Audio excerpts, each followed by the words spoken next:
Hello, John Talley here with Partzilla.com. Today we're going to walk you through the process on replacing the front wheel bearing on our 2007 Yamaha Grizzly YFM700. But first, let's head over to the table, talk about the tools and the parts you're going to need to pull this off.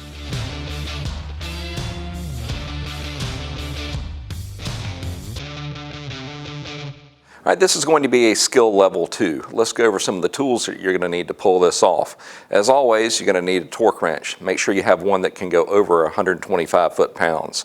You're going to need a 3/8 ratchet, then a 12, 17, 19, and 27 millimeter socket. On the wrench side, just a 14 millimeter. A couple of different pairs of pliers. Most importantly, you're going to need a pair of circlip pliers. An impact with a Phillips on the end of it, a couple of different hammers, and the only specialty tool you're going to need is some type of receiver at least 2 inches in diameter so you can press the bearing out. Now, if you would, reference our exploded parts diagrams. That's going to give you a very clear picture of how everything's going to come apart, and more importantly, how it's going to go back together. If you're still having a little bit of trouble figuring out which parts that you need for this project, go inside the description, and there's a link there that gives you an already prepared list ready to go. So, once you've got your tools and your parts together, we can go over there and knock it out. So let's go. It starts off really simple, guys. We need to get the front of the machine lifted. Just make sure that you're using a jack that's stable and can hold it in place. Now, with the unit up in the air, all we need to do is get the tire off. All right, let's start off by getting this outer cover off. And what we're going to do is go ahead and remove this axle nut. We want to take a punch and relieve where it's actually bent in onto the axle, then we can get the nut removed. All right, with that bent back, you can either have somebody hold the brakes or do like I'm going to do and just use an impact to pop it off. Let's go ahead and get our caliper off, and then we'll start getting that knuckle pulled down. Just two 12 millimeters to hold the caliper bracket on to the knuckle housing. What we're going to do is lift it up and out of the way and hang it by a zip tie, maybe off of that spring. As you can tell, the brake pads on this unit are brand new, so if you need help changing out yours, why don't you go check out our video that shows you how to do it. All right, we're going to take off our steering arm and upper control arm, but there's a couple of cotter pins we have to get out first. Go ahead and get the steering arm first.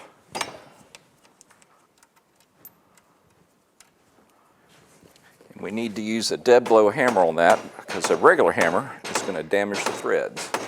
All right, we're going to have to get a little bit more personal with this thing. That got it. That was a last resort. I hate doing that, but it is what it is. What I did is took the castle nut and just put it on backwards, and there was just enough of a gap right here to where I could hit it with a direct blow hammer or metal hammer, and that was enough of a shock to get it out of there. All right, with our steering arm out of the way, let's go for that upper ball joint. All right, let's see if we can knock it out with a punch. Want to be careful doing it this way and not damage the threads. Well, seeing how that's about to fall off, let's go ahead and get it out of the way. There we go. Now let's go ahead and get off that lower ball joint. It's just held in by a 19 millimeter down at the bottom. We're going to go ahead and reverse it, put it back on, then use our hammer to pop it loose. There she goes. All right, guys, she's off. Let's head over to the press, get that circlip removed, push out that old bearing, and then install the new one.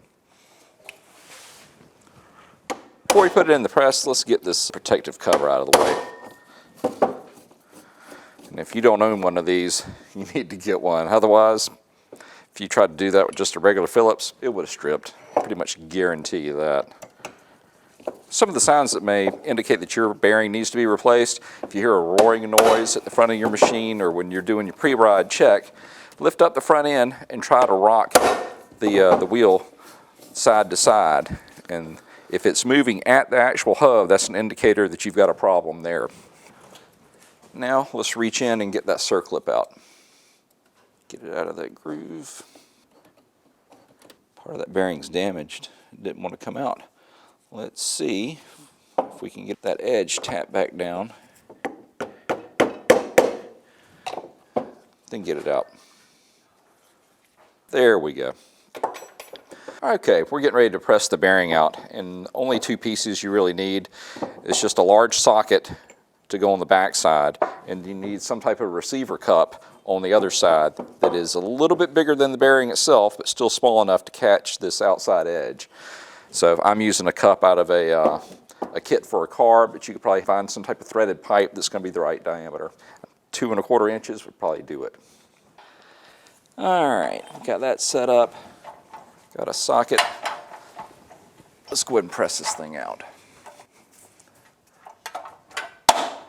There she goes. I don't think you want to try to do this with just a hammer. It's taking a little bit of pressure to pull this off. Getting easier now.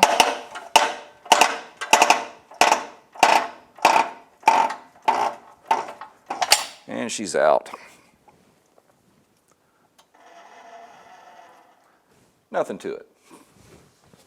Okay, we've got it cleaned up reasonably well. We're going to use that same piece to go on the back side of it to press in, but we are going to have to go with a little bit larger diameter to push it in, because we do not want to push on the inside of the bearing. We want to push to the outside.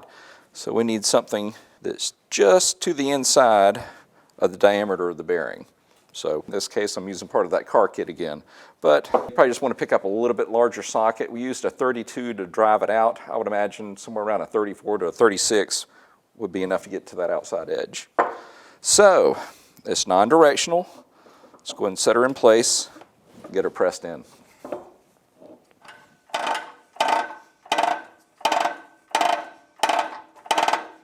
Now when it gets to the bottom, it'll sound different. So that way you know you've bottomed it out.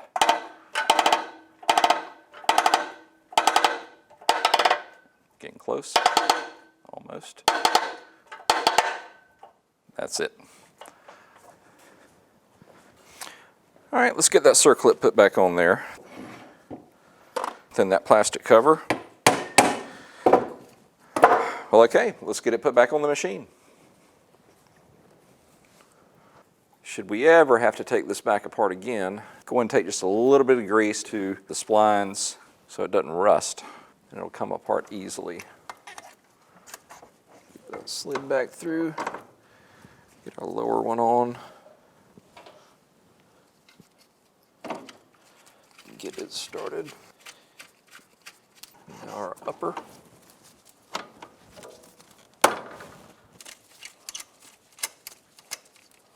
All right, we're just going to snug them down to begin with, then we'll get them torqued. The lower ball joint gets set to 22 foot-pounds. Go and get our cotter pin back through. Then the upper is 18 foot-pounds. Now, as luck would have it, none of those holes lined up, so I just put a little bit more on it to where I can get it to go through. Sometimes it takes what it takes. Now let's get the steering arm on. And this one, if you were paying attention, actually has a washer on it. And it will go to 18 foot-pounds.